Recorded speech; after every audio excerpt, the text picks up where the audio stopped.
la lambaat ci kanam mbokk yi ñu tàmbali xibaar yi ci yaatal ak askan wa yeewoo ca quartier Lébu gi nekk ca Hann nappkat ya nag ñoom ci seen bopp nekk ca Yaraax ci jamono ji lu jafe la ñuy dund ca noonu itam ñett ci ay ndaw ay nappkat lañu dañu réer ñu ne àllarba gële ñu génn mel ne kon ba ñu embarqué ci géej gi waroon na dikk wala teersiwaat ci alxames gi gisuñu leen boobu léegi itam amuñu benn xibaar ci ñoom ndax ay saisonnier lañu wax ñu nga jugee ca tubaab jàllaaw recherche yi nag ñu ngi koy amal boobu ba léegi waaye joxewul dara askan wi ñu ngi sàkku ci marine nationale mu ànd ci ak ndimbal ndax ñu mën leen a gis ñu teewlu ci Alassane Ndiaye moom mooy responsable jeune pêcheurs yooyu nekk ca Hann ak Younoussa Baldé. am nañ ndimbalu dëkk bi mais ndimbalu dëkk bi vraiment liñ ci def lépp macha allah mais doyul parce que def na ñaari sortie dem nañ bërka démb gisuñu leen démb ñu demaat def 48 heures mais gisuñu leen bu leen seetoon léegi lañ donc ñu am njaaxare trop seen famille yëpp ngi ñuy toog ñetti xale la tuddee Ousmane Soumane Mamadou ak Ibrahima Dieye ñoom ñett ñoo nekk ci gaal gi nag gaal gu vert blanc la ñu ngi tudd Serigne Babacar numéro matricule yëpp am ay yëpp mu ngi ci interpellé état bi la marine nationale bi dimbali ñu la yor tey parce que bu nekk ni jaaxle trop hélicoptère rek moom moo mën a jóg tiim géej gi gis leen andi leen ci jàmm incha allah. ñu jégalu bu baax a baax ci qualité sonore boobu lekk élément waaye jàppale ni itam li koy sabab lu ci ëpp bokk na ci géej gi neexul benn yoon ndax bëri na ngelaw lool te lu ci ëpp day sambara jàppale ne itam ci géej ci réew mi yëpp la wax yi fi nekk ANACIM moo ni xamle tax na itam ci Mbuur Ngàpparu jàppale ne nappkat yi fa nekk ñoom respecté nañu bu baax a baax annonce météo ne géej gi neexul benn yoon ci ñetti fan a ngi nii demuñu géej loolee itam wax nañu ne jural na leen lu métti ndax manque à gagner wu nga xam ne mënuñu ko dabuwaat waaye jar na ko bu fekkee ne géej gi neexul ñu teewlu ci reportage bu yaatu mu ci def moom Aline Badara Sonko.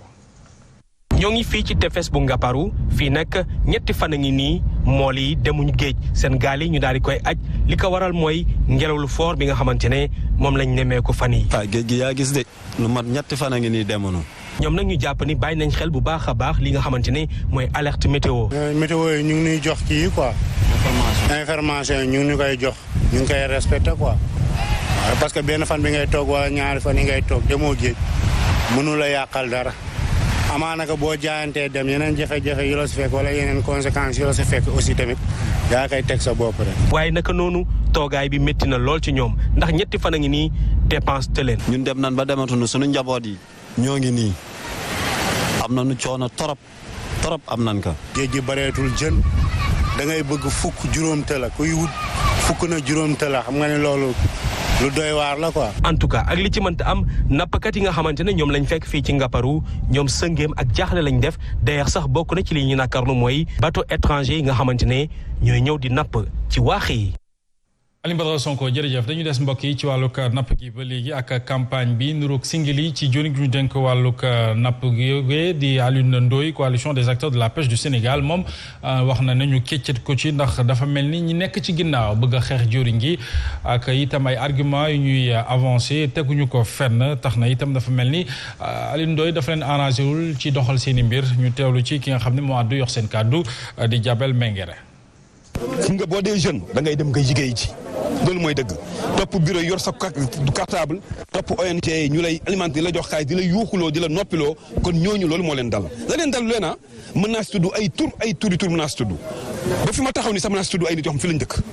mën naa ko tudd faneen ak faneen dara ñoru leen lu dul dañu war a dem ñu dem liggéey ci buñ gisee ay jafe-jafe si boppam ñu kii ko parce que géej gi actuellement bu les kenn nag ki nga xamante ne bu tëmbee kaaya moo koy yëg ki nga xamante ne aussi itam bu jaayee aw jën perte wala bu jaayee aw jën am si bénéfice am kooku moo war a mën a taxaw guddiñ toll ni wax si géej ne nii la war a mën a doxee wala nangam ñu mën ko kii mais yow fekkee ne yow yëngootoo si xamatoo si boo xëyee yaa ngi si ONG yi fu hôtel baaxee yaa nga fa fu restaurant baaxee yaa nga fa kon kooku yaakaar naa bu taxaw naan géej gi dafa am ay jafe-jafe kooku mën naa ne boppam moom soppam moo am ay jafe-jafe mais du géej gi.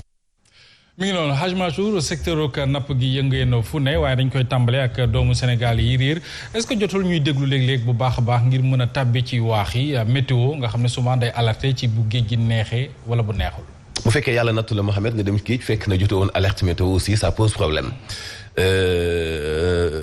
xam nga am na yoo xam moom dogale yàlla moom moo ciy jiitu c'est-à-dire que maa ngi imaginer fi nekk nii taxawaayu mbokk ñi nekk ci géej gi te xamuñu seen ëllëg. loolu xëy na cas particulier lay nekk mënoo wax ci ñoom lu dul am yaakaar ñu feeñ ci jàmm ak salaam parce que nit yàgg na ci géej lu gën a yàgg loolu te mucc na donc loolu lañ leen di ñaanal mais itam di bàyyi xel ci wàllu météo ci fii ak ñaar jàpp ñetti fan est-ce que dana soppeeku ngir ñu mën a xayma diire bi ñuy def ci géej gi mais li ko sabab lépp nag Mohamed xam nga ki mujjee wax sànq ci dem leen liggéey yi te bàyyi wax ci dafay méngoo aussi ak xale yi dem ci géej gi donc mun nga ko jox raison ci benn côté mun nga ko weddi ci benn côté parce que ñi dem tey sànku ci géej gi bu fekkonte woon ni ay jamono suñu géej gi ni mu doon mel ak jën boo defee 2 kilomètres 3 kilomètres am jën daal di ñibbisiwaat xëy na doo dem benn distance boo xam ne da ngay disparaître wala bu ngelaw li dee ñëw dootoo mën a wàññeeku la nga gëlëm ci géej gi moo tax benn côté boobu moom du ma ko jox raison parce que nappkat yi ñu ngi napp mais beneen côté bi mu wax damay ànd ak moom à 100% Mohamed ñiy kaas ñëpp ak di yuuxu ci géej gi xam nga ñu xam ne Sénégal amul jën yow journaliste bi ciy def gëstu nappkat bi dem di nappi bay réer ci géej gi ak ki nga xam moom mooy consommé ak mareyeur bi nekk ci diggante bi mais am na ñoo xam ni organisation séminaire kese ñooñu la ñuy laaj nag lobby yooyu ñen ñoo nekk seen ginnaaw dafa am solo dafa am ñaar ñoo xamante ni bii ñoo bénéficié wu ci géeju Sénégal Union européenne ak ñu ñuy wax les bateaux chinois am na ci bateaux chinois yoo xam ni dañuy liggéey ak ay armateurs fii ci Sénégal comme ay ñoom Sayer Seck ñu mel noonu nga xam ñoom ñoo am ay bateau par exemple Biray mun na am autorisation soxla ñetti bateau xëy na benn bateau la am mën a indi bu ñëwee fii Sénégal soxla na beneen bateau kan lay liggéeyal du man du yow day liggéey koo xam ni am na bateau ci nan la ñuy liggéey nag loolu industrie la bu am sañ-sañu exploiter bateau ci biir géeju Sénégal léegi nag loolu beneen côté la boo xamante ni bii dafa am ñu leen di xeex ñoo xam ne ñi leen di xeex contre ñu licence de pêche mais li ñu contre mooy exploitation chinois yi parce que dafa am lobby européenne bu nekk seen ginnaaw aussi foo ñu nangu ko koo gis muy attaqué chinois ci ñi demkatu séminaire yi waxuma nappkat yi de waxuma mareyeurs yi de mais demkatu séminaire yi bëgg a xajamal napp gi ñu ëpp ci ñoom européens yi ñoo ne seen ginnaaw nga xam ne ñoom dañu am licence di exploité comme ni chinois yi amee licence di exploité léegi nag ñooñu nga xam ñooy xeex chinois yi tam leen ay dëmm parce que ñeneen lobby ñoo ne seen ginnaaw ñeneen ñoo xam ñoo gën a bon sax ci géeju Sénégal muy waa Europe léegi nag bu fekkee dañuy xeex de façon globale jàkkaarloo gouvernement bi ñu arrêté licence de pêche yi jéem a dooleel jën yi protéger suñu nappkat yi mais quand à bëgg attaqué chinois bi daganal européen bi wala daganalal chinois bi attaqué européen bi ñooñu mooy demkatu séminaire yi nga xam nappi wuñu jaayuñu peñe yenn wuñ jën lakkuñu keccax defaruñu tàmbajang defaruñu géej gi ñoom amuñu lu dul mbuxus ma ñuy am ci suufu taabal ji pour nekk coxeur boo xam ni dañ ko jox ay armes pour ñu attaquer beneen partie bi ci des. mi ngi noonu xanaa ñu pëtoxlu ci rek comme que ci wàllu napp gi la ñuy wax Birahim wax ne nappkat yi am nañ possibilité suivre météo fii ci Sen TV ci suba gi ak ci guddi gi itam 20h ci édition yi ngir ñu mën a xam bu baax a baax lu jëm ci wàllug temps bi naka la tëddee alors dañuy ñëw Birahim ci ni ko Hadj Mansour waxee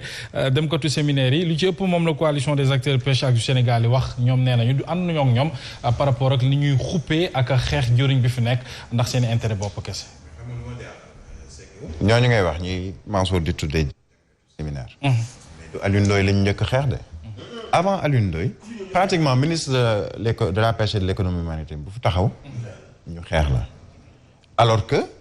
mareyeurs yi ñoom seen bopp ak les acteurs véritables de la pêche dañoo ñëw toog ne dañu booloo ñu taxawal lu ñu woowee CAPS ministre bi reconnaître ko. acteurs de la pêche yi ñoom seen bopp ñi nekk ci yenn ci ay gox reconnaître également ñooñu di waa CAPS donc ñoom comme waa ji li mu wax ne ni nekk ci ay bureau wala ci ay ONG nekk sa ginnaaw c'est parce que attention am na loo am ci ginnaaw mooy am na ñoo xam ne tey dañuy bëgg ministre bi jóge fa parce que arrangé wu leen ndax la ñu bëgg a mbuxum ci lu jëm ci wàllu géej gi dañu ko seetaan am ñoo xam ne dañoo jàpp ni ministre bi arrangé wu leen ak ministre bu fi mën a nekk parce que kon duñu mën a def ñoom seeni looxóor ci lu jëm ci wàllu géej gi mais ça il faut que quand même ñii di les véritables acteurs de la pêche CAPS bokk ci te ñu gis ko ci maanaam mboolem diwaan def nañu ay tournée am ñu dugg intégré li nga xam ne moom mooy CAPS ca Saint-Louis ca Mbour ca Joal ca Casamance ci fu mu mën a doon fépp foo xam ci Yarax fii ci Dakar et cetera mais que nañu dem ci ñooñu mais leneen li am importance Mansour mu ngi koy junj mooy mënuñu nekk tey ci jafe-jafe boo xamee ni liñ naan climat bi indi na ko léegi man miy pêcheur ak chaîne boobu yëpp muy pêcheur bi mareyeur bi consommateur bi kiy transformé li nga xam ne moom mooy les produits halieutiques ñooñu ñëpp daanaka di perte parce que y a une situation boo xam ne climat bi moo ko indi tu parlais du climat mais ñoom ñëpp ku ci nekk tàggat nañ la ci quai de pêche yëpp tàggat nañ leen quai de pêche yëpp am nañu li ñuy woowee la météo au quotidien quai de pêche yëpp am nañu ko lenn la ñu war a def mooy fexe ba baral li nga xam ne moom la ñu waxoon ni dañuy changer lii di bateau de pêche yi pirogue yi gaal yi nga xamee ni moom la ñu xam pour indi li ñu wooyee des pirogues ou bateau à pirogue plutôt à fibre de verre projet la woon am na ñu ci jot mais am na ñu ci jotagum donc ci peut-être foofu la ñuy soññ état bu Sénégal à travers le ministre de tutelle na baral loxoom ba nga xamee ni sénégalais yi nekk ci yëngu ci waax bi di yëngu ci wàllu géej gi ñu mën la changer pirogue yi ñu yore parce que pirogue yooyu on s'est rendu compte de manière générale que c'est devenu obsolète mënutu la sax aar ñi nga xam ne ñoom ñooy faral di dem géej rawatina ci période de houle bi ñuy nekk. C'est clair. ñu ginnaaw Mbuur ak tund yu ko wër ñu jóge fa ñëwaat ci Ndakaaru wax ci marché wu yaatu ñu nemmeeku ci dibéer gi ni ki démb soxal jigéen ñi takku jóg ñoom ñëpp ngir rek xeex lu jëm ci wàllu violence ñuy dund ñu ne jigéen ñooñu daal nañuy dox kon ca place de la nation jëm ca rond-point RTS foofee itam lañu fa ñaawlu bokk na ci yenn ci ay violence ñu nemmeeku ci jigéen ñoom ci seen bopp ci xale yu jigéen ñi ak ci ndaw ñi lu ñuy sàkk mooy ci autorités yi ñu xoolaat bu baax a baax lu jëm ci code de la famille ngir gën a mën a protéger soxna yooyu ci mboolem seen violence yi nga xam ne ñu ngi koy dund jamono ji ñu teewlu ci Tidiane Diallo ma ñu fa teewloon. ginnaaw seen marche blanche bu ñu amal tey jigéen ñi ñu ngi artu. képp koo xamante ne yaa ngi sëy ci sëy ñu lay beddi di la boddi di la tong di la xas di la saaga dóor la sax mu sa yaram sedd moo gën a nekk jàmm moo tax ñu ne nag loolu moo war a jeex ci àddina ndax ñëpp xam nañ ne jàmm jigéen mooy jàmmi réew ndax jigéen mooy yaay jigéen mooy soxna jigéen mooy doom jigéen mooy jigéen mooy bàjjan ci kër ak ñi xam lépp li jigéen di représenté jigéen mooy maam bu jigéen ci kër ku xam lépp lu maam bu jigéen di représenté kenn ku nekk tey soo gisee góor ñi ñëw takku ànd ak ñun sol seen yëre yu weex bàyyi sacrifier seen dimanche matin parce que xam nañ ne mettital yi bëri na. ñoom ñi le lii la ñu xaar ci kilifa yi. nguur gi nag li ñuy xaar ci moom mooy dafa voté ay loi mais xam nga soo voté loi te amul li koy findeer te kenn jëfewu ko jot na nag ñu taxaw ñu ne waa lii lu ko waral lan moo tax nguur di voté loo xamante ne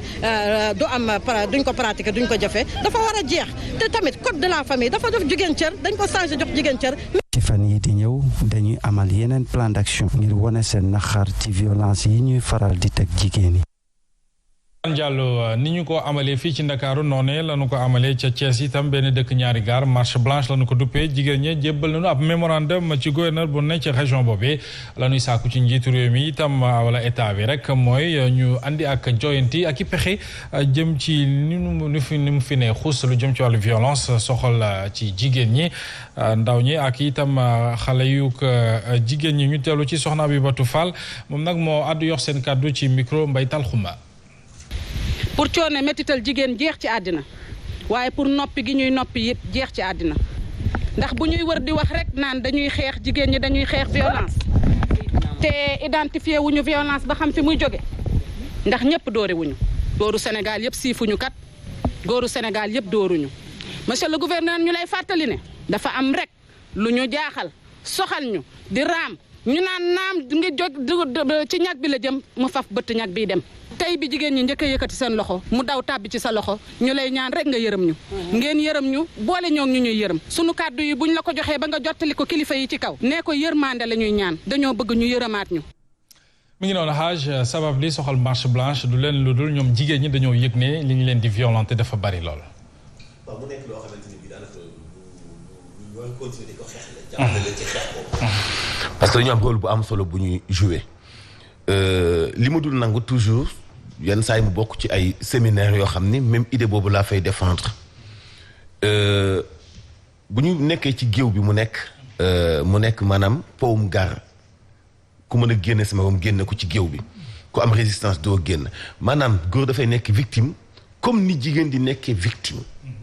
c'est-à-dire que façon sélective bi lay bañ góor ñi dajaloo pour ni ñoom toujours ay victimes la ñuy nekk wala jigéen ñi dajaloo ni ñoom toujours ay victimes la ñuy nekk bu dee ci wàllu bindin nag xëy na góor mën na ëpp kantan jigéen mais bu ñuy dénombrer cas yi nga xam ni mooy jigéen ñi ñuy violenté ci at bi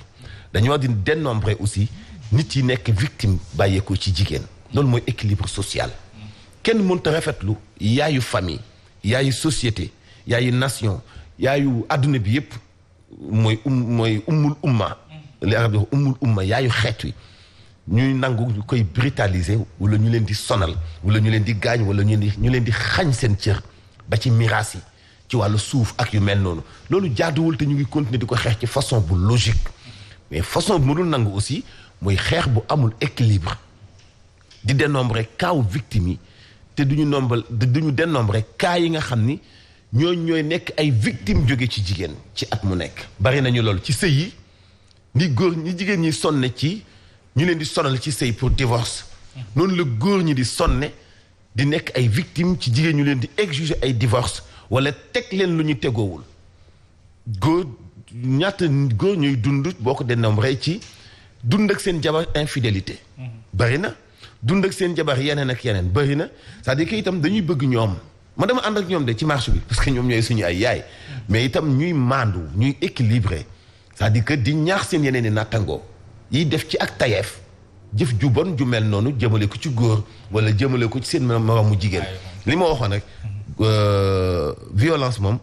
baaxul ci bàyyeeku ak côté bu mën di bàyyeeku mais it nag vraiment duma leen ni waaw à 100% ci ni ñuy victimiser woo ci kanamu population bi jigéen am na gëdd Sénégal jigéen ñu ngi leen di taxaw jigéen ñi parité bi gis nga ni ñu ko respecté jigéen ñaa ngi nekk ay ministre fépp fu góor di nekk jigéen bokk na ci élection présidentielle c'est quelque chose boo demee université professeurs yi ëpp pratiquement ay jigéen lañ donc ban côté la ñuy xeexati dama leen di demander ñu xool souffrance seen nattango yu jigéen yi nekk ci kaw gi loolu bokk na ci seen xeex pas dañ lay dóor dañ lay violent dañ lay xët ñoom dañuy def ñu leen def mais jigéen ñi nga xam kenn violenté wu leen mais situation sociale moo leen jàpp ba nga xam ni ñu ngi souffrir di am doom di dugg saret di dem di rooti ci ay teen bu ñu xëyee du ñu am ku leen jox dépense ñuy dem di taxani di jaay pour mën a toggal seen doom yi voilà yooyu nañ ko boole walla ci xeex bi parce que tey jigéen ñi ëpp te gën a souffrir amuñu lu ñu jëndee 4 mètres yu ñu ñëwloo grand boubou bu weex pour bokk ci marche bi. c'est important ñu gën a souffrir. mi ngi noonu la marche blanche Birahim Touré. waaw muy lu am importance mais Mansour jëñu na ko ci lu jëm ci société ci boppam man ci lay àddu ndax dafa am loo xamee ni tey société bi faw ñu dellu li ñuy woowee ci fondamentaux yi faw ñu am li ñuy woowee ay références c'est valable pour les hommes comme nu mu valable ci jigéen yi tey bu ñuy wax référence parce que dañu nekk dëkku diine muy chrétien wala muy musulman dañu jël ay jigéen tamit yu doon ay références ñun tey boo waxee soxna Fawad wele nga wax ku ci mel ni Maam Jaara Buso nga tudd Maam Mariama Sëy mi nga xamee ni tamit ku ci nekk ci ñooñu am na ak ñeneen ñoo xamee ni peut-être liñ naan boo limee juum ñeneen ñoo xamee ni ay référence lañu ci lu jëm ci wàllu société lu jëm ci wàllu seen taxawaay ak seen toogaan ci kanamu ay góor tey mais y a une action boo xam ne am na fan yi passé ba mu yóbbu borom këram tribunal ndax lan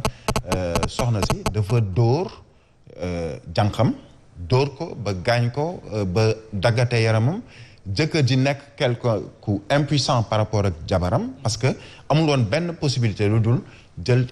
téléphone portable am filmer jabaram ba muy def loolu seen jànq ba ñu yóbbu ko moom ku góor ki tribunal su ban prétexte ni dafa filmer li ñu naan joxe ay données à caractère personnel lan la tontu ne ni aw moon lenn lu ma mënoon def parce que mënu moon interposé wu ndax sama jabar la may dundloo jéggi na dayo mënu moon def leneen lu dul filmer ko mu doon preuve ci ay agissement wu jabaram c'est parce que kooku tamit sur le plan de la société am na yar boo xamee ni jot na ko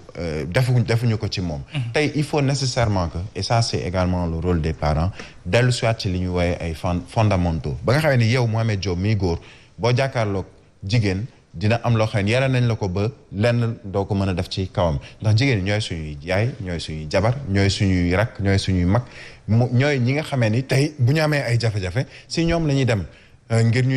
ñaata yaay ñoo fi jaay seen i takkaay wurus pour dundal seen njaboot. ci suturaal seen borom kër. ñooñu de am na hommage bu ñu leen war a rendre. mais attention il faut également que sur le plan de la société nañu bañ a doon ay victimes seulement victimisé wu mais nañu teg le point également sur ñoom wala ñenn ci ñoom. la ñuy def ci biir société bi. ak ngóor jigéen Birahim Touré bëgguñu kenn légaliser ko en tout cas loolee moo di bëgg-bëggu plateforme citoyenne ànd sàmm jikko yi ak juróom-ñaar ci ay député yi nga xam ne fas yéene nañu déposé ci àllarba gi ñu jëm projet de loi jëm ci wàllu criminalisation homosexualité ci kaw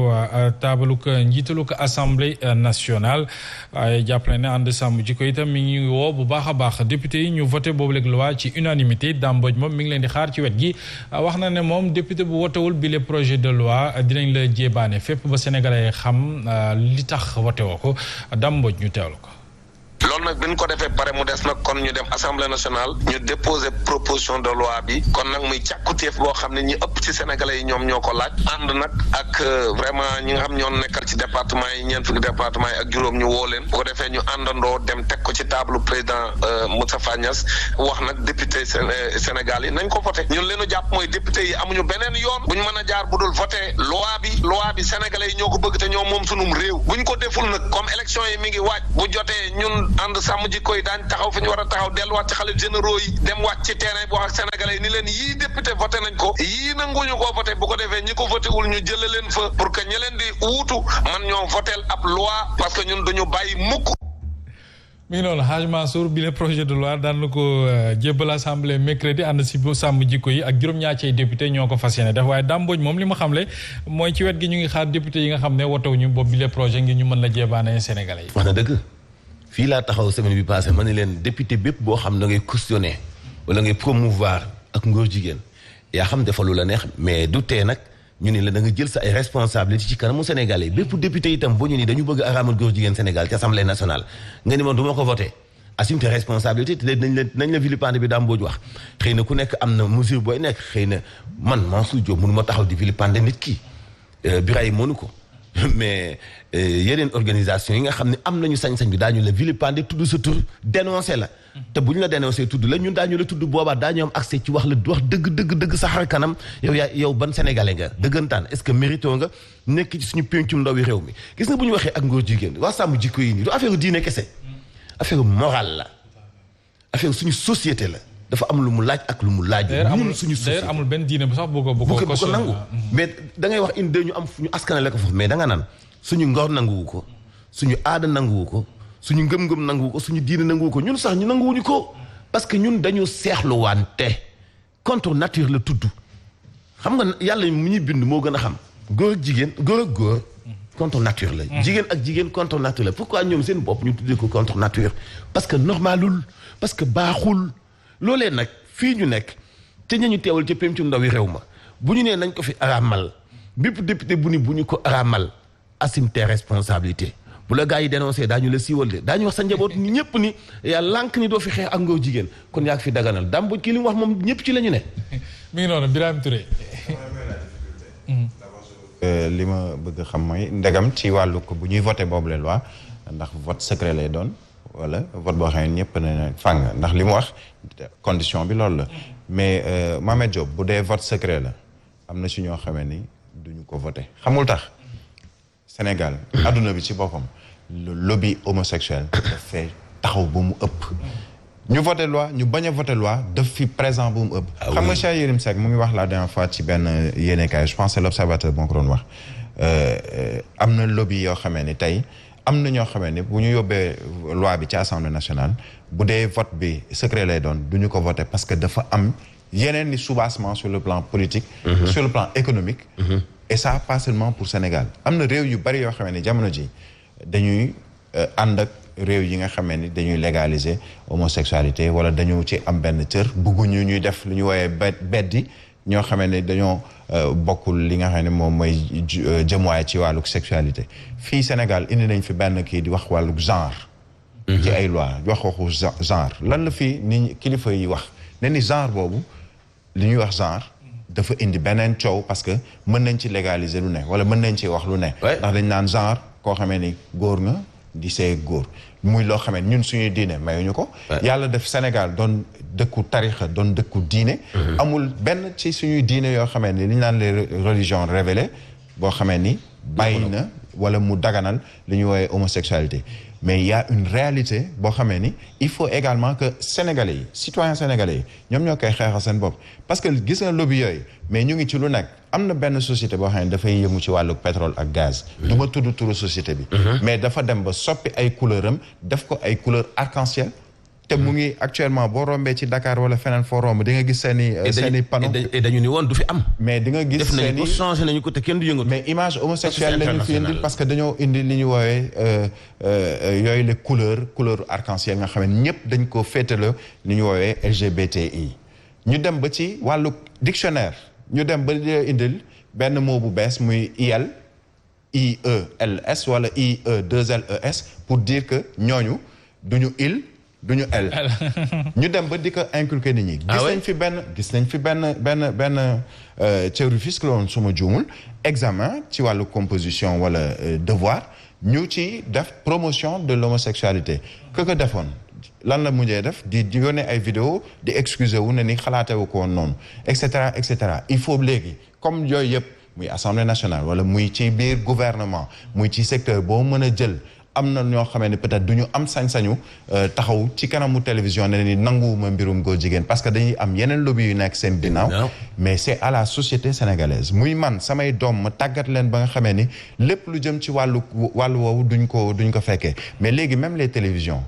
ubbil sa bouquet canal dessin animé sax ci boppam léegi dañu ciy dugal ay image yoo xamee ni image yu góor jigéen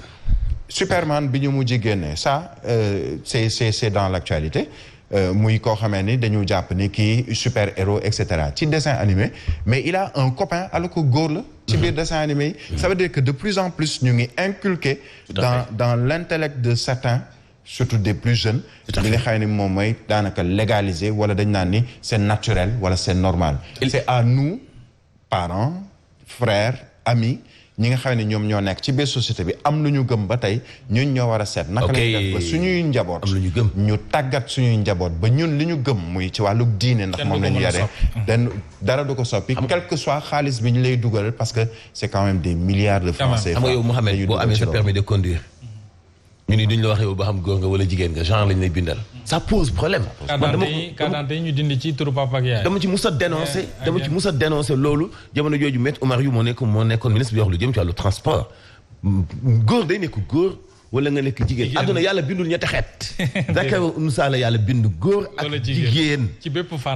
fànn góor ak jigéen la yàlla bind moo tax àdduna bi am góor ak góor du ñu am doom de jigéen ak jigéen du ñu am doom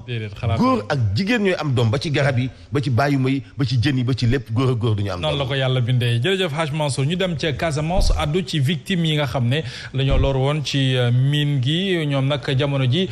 ci lu doy waar la ñuy dund ndax ngir réparer wala sax ngir am ay prothèse faw rek ngir ñu mën a dox faw rek ñu daal di dem ca fa nga xam ne moo di rek centre d'appareillage ba nekk ca Guinée Bissau lu tollu ci 200 ci ay victimes appareillé nañu leen ci atum 2015 waaye loolee ginnaaw gi appui gi dox ci diggante comité international Croix-Rouge ba nekk ca Bissau waaye nag ñoom ci seen bopp seen mission dafay jeex ci janvier prochain loolee nag moo tax victimes yi nga xam ne am lor woon nañu ci mine gi ca Casamance am ak jaaxle di sàkku ci état bu Sénégal ñu jàppale leen waaye ba noppi rax ci doole ñu ngi laaj seen ko ay indemnisation état bu Sénégal ci atum 2001 ba léegi ñenn ñi ñu ngi wax ne dañ cee yeyoo lool comme ni ko ñi loreel woon ci bateau le Joola yeyoo ñu teewlu ci ki nga xam ne moo addu yox seen kàddu di Louis Bernard Diédhiou ci micro Abdourahmane Diallo. ñu yokk seen loxo ci victime de mine parce que stress mu ngi leen di rey stress mu ngi rey kenn par kenn te stress dafay nu mu tuddati feebar la ñoom xam nañ loolu stress bi ça dû à quoi manque d'emploi la bu ma sañoon ñu gën a yokkaat seen nu mu tuddati sax seen pas-pas te gën a xam ni kii victime de mine dañoo soxla ndimbal. pourquoi pas ñu indemniser ñu. indemnisation la ñu soxla bu ñu sañoon ñu indemniser ñu comme victime bateau le Joola comme victime militaires yi nga xamante ne ñu ngi nu mu tuddati am nañu kër yi am nañu kër am nañu xaalis bi ñu leen jot a jox pourquoi pas civil yi ñu indemniser leen parce que dafa metti torop ñun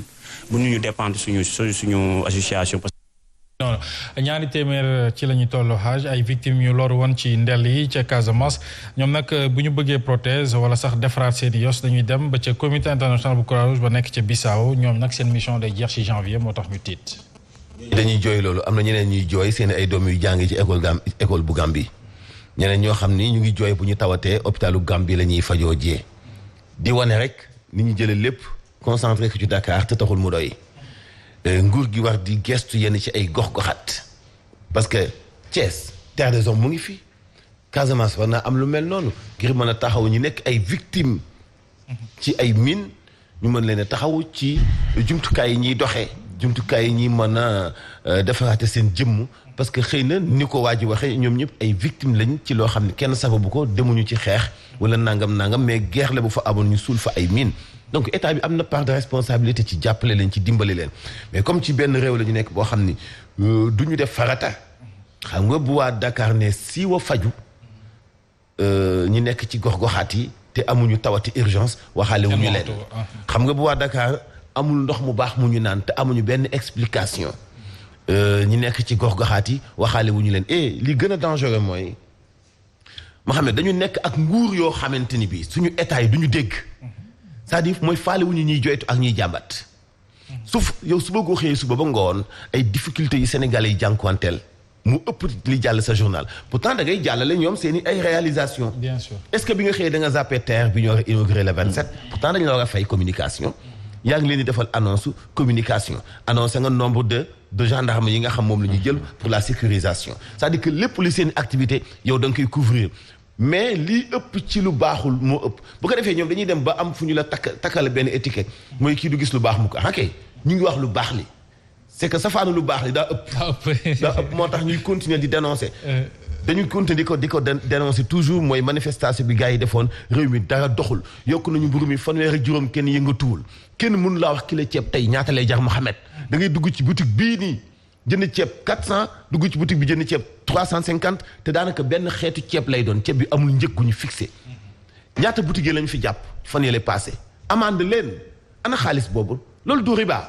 fan lañu ko dugal ku ñu ko fay fan ban kees la dugg et ñu ngi continuer di jaay même prix yi ñu doon jaayee ba léegi parce que amul contrôle c'était pourquoi defal bakar fegoo yenn ci ay nit mburu mii ñu yokk defal bakar fegoo yenn ci ay nit te loolu moo tegul fenn population bu Sénégal ñoo sonn dañu souffrir te ñi leen jiite amuñu yërmande et pourtant ñooñu leen jiitu tey ñooy osé jël seen i ay góor yëpp leen ci seen i ay oto def campagne par la force ci gox-goxaat yi mënoo leen a tey campagne parce que ay ponkal yor ay ngànnaay la ñu am.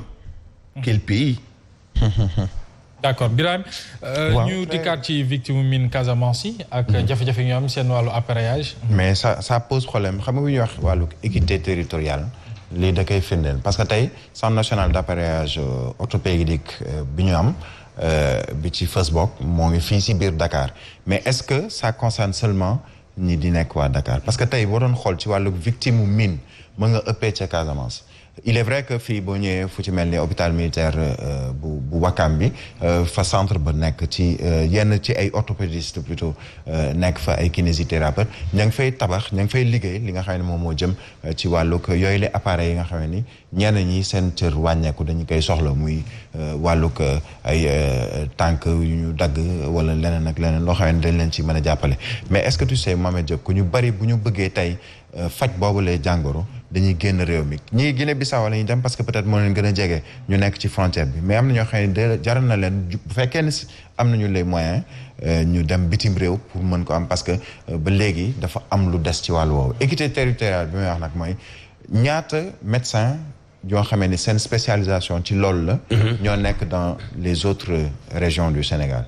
li nekk ci Dakar c'est peut-être on dira que population Dakar moo ëpp ci Sénégal mais ñi ko soxla est-ce que ëpp ñu en Casamance ñi ko soxla est-ce que ëpp ñu dans ces zones nga xamee ni on a quand même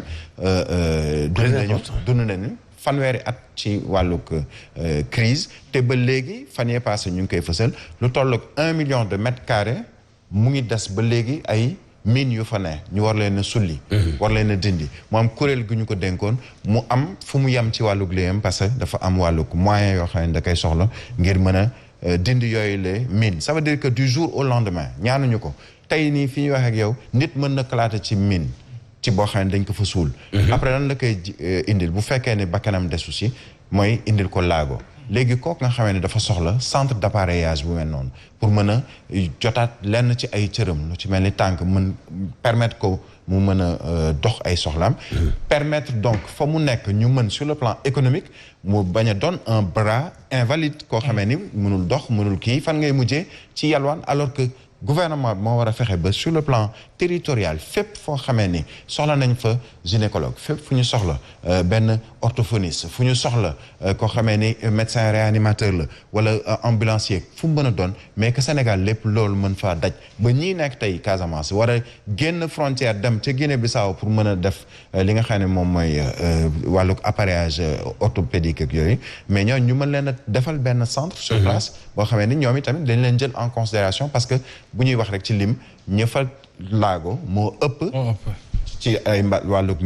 ay ndell xaw ma nu ñu koy waaye miin moo ëpp que ñu nekk Dakar wala ñu nekk ci beneen région nañ leen jàppale également mu doon au moins un poids de moins ñu jàppale leen waaw mu doon lu am solo jërëjëf Birame Touré ñu yeewi leen incha allah nga wutali ci rédaction ba xam naa ci kanam itam ci 12h bi di nga gën a yaatal xibaar yi naka noonu itam xaaj ñu di la jaajëfal ñu yeewi la yow itam jox la di daje léegi nii ci test bi ak 13h bi incha allah soxal xibaar yi ci kàllaamay wolof ñu woyal mbokk yi wax ci coppite gu ñu nam andi ci parc transport interurbain bi ak kaaraange geek wàññi lu jëm ci wàllu accident circulation yi jàppale ne ñi nga xam ne ñooy jàngee ci institut supérieur enseignement professionnel ba ne ca Diamniadio ñoom ci seen bopp la ñu daal di jël ngir ñu mën a assembler yooyu léegi woto yi nga xam ne ñoo fas yéene remplacer lu jëm ci woto yi 7 places yooyu direction institut formation bi rek daan nay xaatim ak convention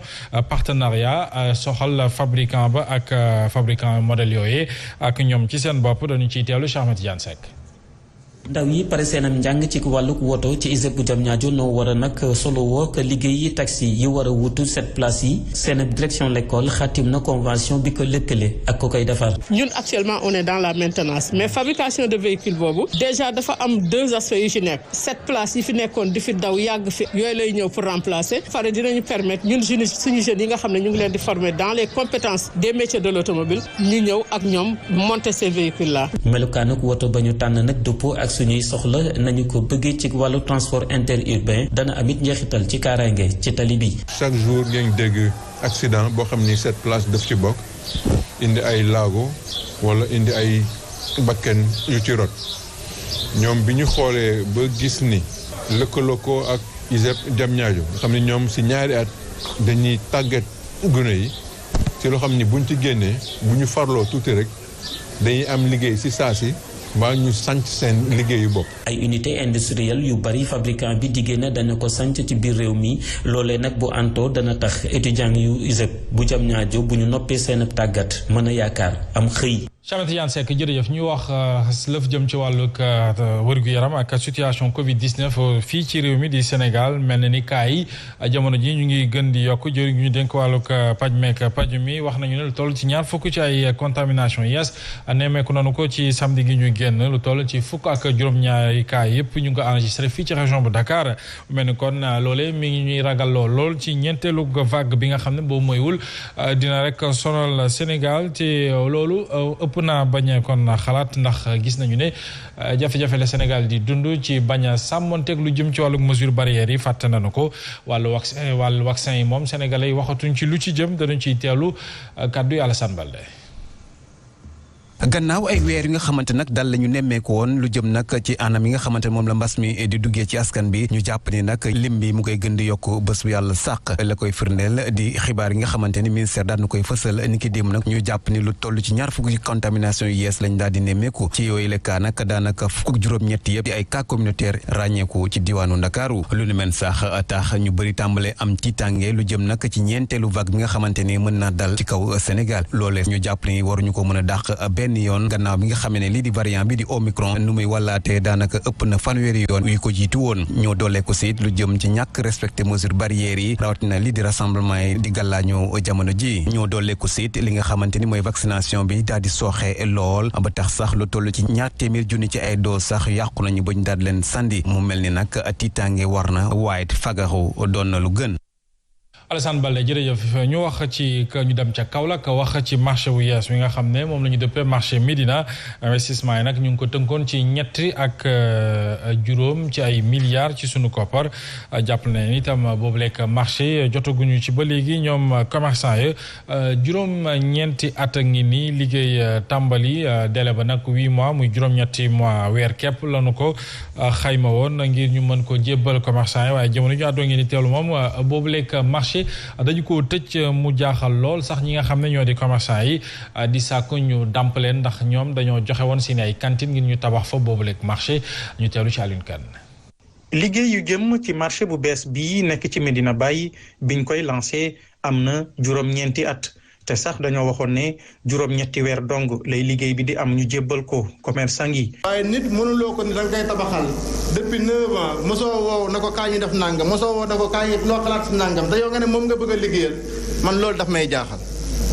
loolu daf may jaaxal trop Modou Mbaye Rahma la promoteur la ñuy waxal la ñuy jox suñu marché parce que dañ ko soxla. te it 2 milliards ci suñu koppar nguuru Sénégal dugal na ko ci liggéey bi rax ci dolli 1 milliard ak genn wàll bi nga xamante ne benn banque privée moo ko joxe. jotee si marché bi nag waaye dama ne fu mu 2 milliards yu président dugg ñu jël sa place wax ne yaa ko gënoon tabax ko ñu jël ko toj ko te joxuñu la benn dërëm bu ñu demee ba toll fii nii mbir mi pare dama ne waxuñu sax ñu wax ñu benn lan lii la ñuy wax la joxe waaye dama ne la ñuy joxaat suñuy place gratuitement ñu dugg si wala loolu sax doy nañu dédommagé. ci kàddu commerçant yi kii di Modou Ndiaye Rahma di promoteur bi moom dafa bëgg jaay wala mu luwee cantine yi te loolee